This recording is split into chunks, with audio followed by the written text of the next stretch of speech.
The Whispering Stone of Lokoja story from the banks of River Niger. The sun had barely risen above the hills of Mount Patti when Ao, a young fisherman from Lokoja, pushed his canoe onto the calm waters of the River Niger.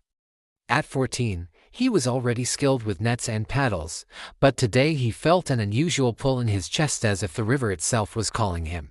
The morning mist curled above the surface of the water like white spirits dancing.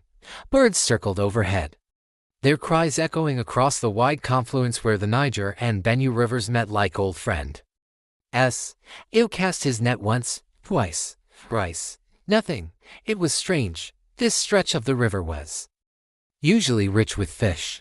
He frowned, letting his canoe drift toward the bank where smooth stones lay half buried in sand.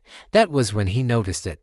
A faint glow, soft, otherworldly, pulsed beneath the shallow water near the bank. Ao blinked, wiped his eyes, and looked again. Yes, it was there. He stepped into the water, heart pounding. As he approached, the light grew brighter. He reached down, and the moment his fingers brushed the stone, a warm shock ran through him. He lifted it. The stone was small enough to fit in his palm, smooth like river glass, and warm like living skin. He stared at it, amazed. Then it spoke.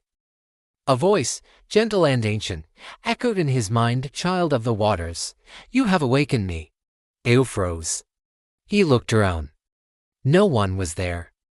Who are you? He whispered. I am Orif, the memory of the river. For centuries I have slept. You have been chosen. Chosen for what? The stone's glow deepened. To listen. To learn. To protect. Ao's breath caught. The river had memories.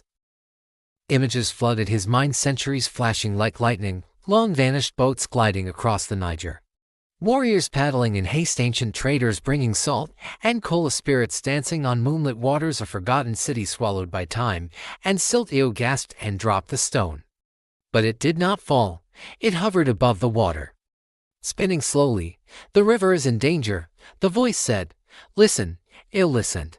He heard the rustling of trees, waves splashing, and beneath it all, a deep rumble like a giant sigh. What danger? He asked. Men will soon dig into the riverbank for riches.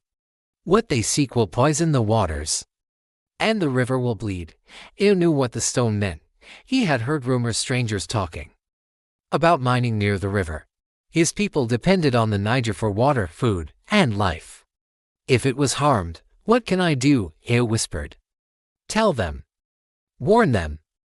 You speak for the river now, but I am only a boy. The stone glowed brighter.